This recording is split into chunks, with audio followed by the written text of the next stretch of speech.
Suryasena charitable trust ఆధ్వర్యంలో పర్యావరణ పరిరక్షణపై విద్యార్థులకు ప్రత్యేక అవగాహన సదస్సు నిర్వహించారు. ఈ సందర్భంగా పర్యావరణ పరిరక్షణ కరపత్రాలను ముఖ్య అతిథులు ఆవిష్కరించారు. Suryasena charitable trust chairman Chandrasekhar హాజరయ్యారు. సమాజంలో రోజురోజుకు పెరుగుతున్న కాలుష్యంపై తీవ్ర ఆందోళన వ్యక్తం చేశారు.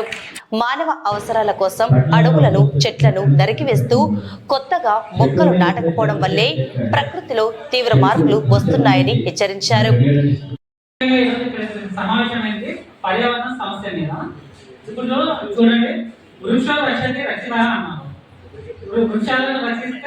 అవి మనల్ని రక్షిస్తాయి.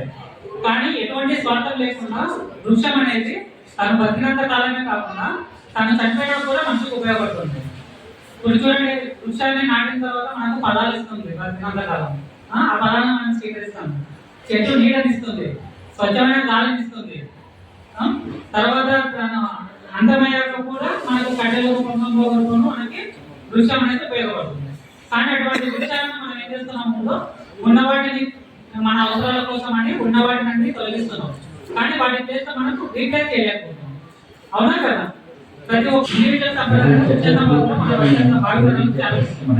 అలా అందరం ఒక ఇంటెన్షన్ మరీ ఎక్కువ తల ఒక మొక్క నాటుకుంటూ వెళ్ళినా కొద్దిగా మన వృక్షాలను మనకు స్వచ్ఛమైన గాలితో పాటు మనందరి ఆరోగ్యాలు కూడా రక్షణిస్తుంది.